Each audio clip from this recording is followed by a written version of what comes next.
बिस्मिल्लाहिर्रहमानिर्रहीम। अस्सलामुअलैकुम नाज़रीन कराम, अगर देखा जाए तो पिछले चंद रोज़ में बड़े बड़े काम हुए। मसलन अक़वाम मुत्तहिदा का इजलास हुआ, जनरल असम्बली में वज़ीर आज़म इमरान खान की बेहतरीन तकरीर भी हुई, वो वतन भी वापस पहुँच गए, काबीना का इजलास भी हो गया, पंजाब और वफाक की काबीना में दोबारा अखाड़ पछाड़ का फ़ैसला भी हो गया।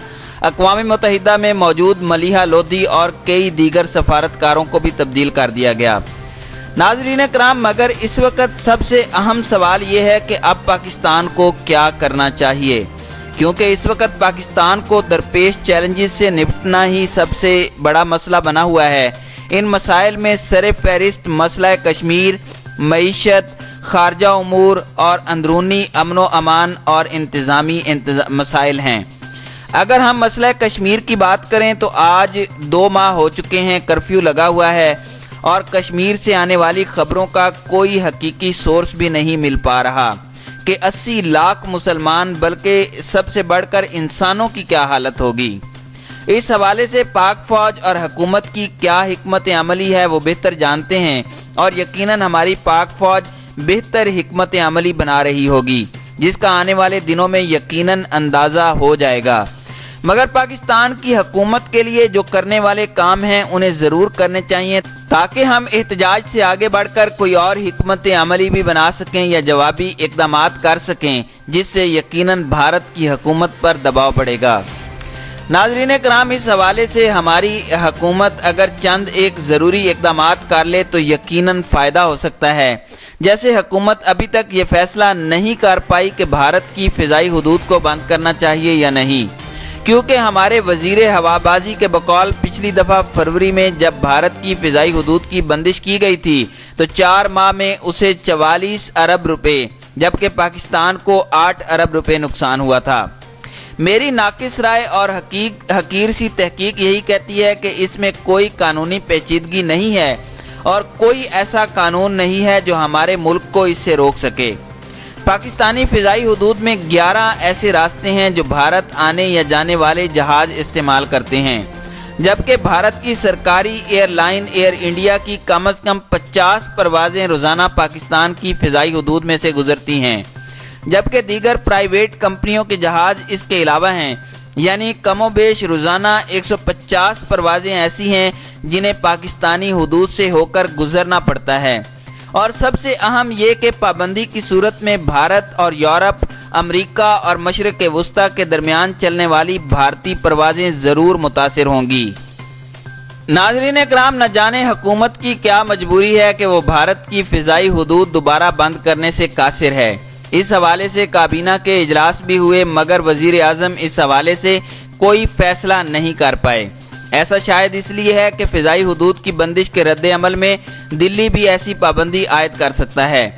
ऐसी सूरत में पाकिस्तान और मशरक़ी दुनिया के मुल्कों के दरमियान चलने वाली परवाज़ें मुतासिर हो सकती हैं, क्योंकि पाकिस्तान और मशरक़ी ममालिक के दरमियान चलने वाली अक्सर परवाज़ें भारत के ऊपर से होकर गुजरती हैं। पाकिस्तान और मशरक़ बईद के ममालिक बशमूल थाईलैंड, जापान, इंडोनेशिया वगैरह और हत्ता कि ऑस्ट्रेलिया के दरमियान ऑपरेट करने वाली परवाज़ें भारतीय पाबंदी से मुतासिर होंगी। इन परवाज़ों का दौरानिया बढ़ेगा और किराए महंगे हो जाएंगे। फिर पाकिस्तान चूँकि अपनी फ़िज़ाई हुदूद इस्तेमाल करने के पैसे वसूल करता है, शायद इसलिए भी हुकूमत हिचकिचा रही है, वल्लाहु आलम। मगर हमें बोल्ड फ़ैसले करना होंगे, वरना हम सर्वाइवल पोजीशन में भी नहीं रहेंगे। नाज़रीन कराम, दूसरा इसके साथ अगर हम भारत के साथ तिजारत की बात करें तो उसमें भी हम शशो पंज में मुब्तला दिखाई दे रहे हैं।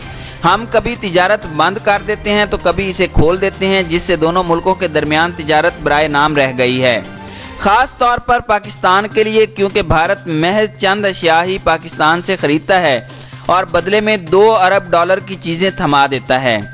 मेरे ख्याल में पाकिस्तान को भारत के साथ तिजारत भी ख़त्म कर देनी चाहिए और हमें अद्वियात साजी के लिए रॉ मटीरियल पूरा करने के लिए भी दूसरे मुल्कों से रुजू करने की कोशिश करनी चाहिए। और वैसे भी चूँकि पाकिस्तान इंडिया की नज़र में तिजारत के लिए पसंदीदा तरीन मुल्क नहीं रहा, क्योंकि नरेंद्र मोदी ने पाकिस्तान को दिए गए मोस्ट फेवरेट नेशन के दर्जे से उसे हटा दिया है।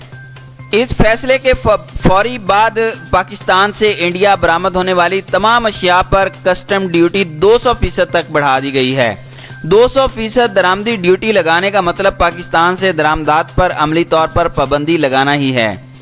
ایسا نہیں ہے کہ ہماری بھارت کے ساتھ تجارت شروع سے ہی ایسی رہی ہے۔ بھارت اور پاکستان کی تجارت کا آغاز تقسیم ملک کے ساتھ ہی ہو گیا تھا۔ 1947 سے شروع ہونے والی یہ دو طرفہ تجارت 1949 تک پہنچتے پہنچتے 58% ہو گئی تھی۔ پاکستان اپنا خام مال بھارت بھیجتا اور اس کے بدلے میں دوسری اشیاء برآمد کرتا تھا۔ اس کے بعد پھر تجارتی ڈول ڈالا گیا تو ان کے بعد اسے بارڈر ٹریڈ ایگریمنٹ کا نام دیا گیا، اور یہ تجارت جو 58% تک جا پہنچی تھی 1965 تک صرف 2% رہ گئی، اور پھر یہ ہوا کہ 1965 سے 1974 آتے آتے تک یہ بالکل ختم ہو گئی، اور اب موجودہ صورتحال کے مطابق انڈیا اور پاکستان کے درمیان ہونے والی تجارت کا حجم 2.4 ارب ڈالر ہے، جس میں سے 20% حصہ پاکستان اور 80% حصہ یا فائدہ بھارت کو ہوتا ہے۔ لہٰذا دونوں ممالک میں تجارت کا 5 گنا فائدہ بھی بھارت ہی کو ہو رہا ہے۔ تو اس کا مطلب ہے کہ ہمیں اس پر بھی غور کرنا چاہیے تاکہ بھارت کی تاجر برادری اپنے ملک پر زور دے کہ پاکستان کے مطالبات پر کان دھریں۔ ناظرین اکرام، تیسری اہم بات یہ ہے کہ پاکستان دنیا کا وہ واحد ملک ہے جس کی سرحد دنیا کی آدھی آبادی کے ساتھ لگتی ہے، یعنی چین، ایران، افغانستان، بھارت اور کسی حد تک روس سے بھی۔ اس لیے ہمیں اپنی تجارت پر زیادہ توجہ دینی چاہیے تاکہ ہم دنیا کی آدھی آبادی کے ساتھ تجارت کر سکیں۔ اگر بھارت ہماری اشیاء نہیں خریدتا تو ہمیں نئے خریدار تلاش کرنا ہوں گے، اپنی پروڈکٹس میں جدت لانا ہوگی۔ سوال یہ ہے کہ چین، روس یا ایران ہماری کوئی چیز کیوں خریدے گا؟ جب ہماری پروڈکٹ میں انفرادیت کا عنصر ہوگا تب دنیا کی مارکیٹ ہمیں منہ لگائے گی۔ ناظرین اکرام، پھر چوتھی اہم بات یہ ہے کہ ہمیں ملک میں حکومت کی ریٹ بحال کرنا ہوگی، صرف ملک کے بارے میں سوچنا ہوگا۔ منی لانڈرنگ پر قابو پانے کے لیے قانون سازی ہونی چاہیے۔ دنیا دیکھ رہی ہے کہ یہ لوگ ریاست سے زیادہ طاقتور ہو چکے ہیں۔ دنیا دیکھ رہی ہے کہ ہم معاشی دہشت گردوں کو آج تک سزا نہیں دے سکے۔ دنیا دیکھ رہی ہے کہ ہم ٹیکس نہ دینے والوں کا محاسبہ نہیں کر پا رہے۔ الغرض ہر جانب ریاست کی ریٹ ختم ہو کر رہ گئی ہے۔ لہٰذا ہمیں اپنی معاشی حالت بہتر بنانی چاہیے۔ اس کے لیے ٹھوس اقدامات کرنے چاہیے۔ ٹیکس نہ دینے والوں کا محاسبہ کرنا چاہیے، کاروباری ماحول کو بہتر بنانا چاہیے، اور سب سے بڑھ کر ہماری پالیسیوں میں تسلسل ہونا چاہیے تاکہ ہم ٹکر کی لڑائی لڑ سکیں۔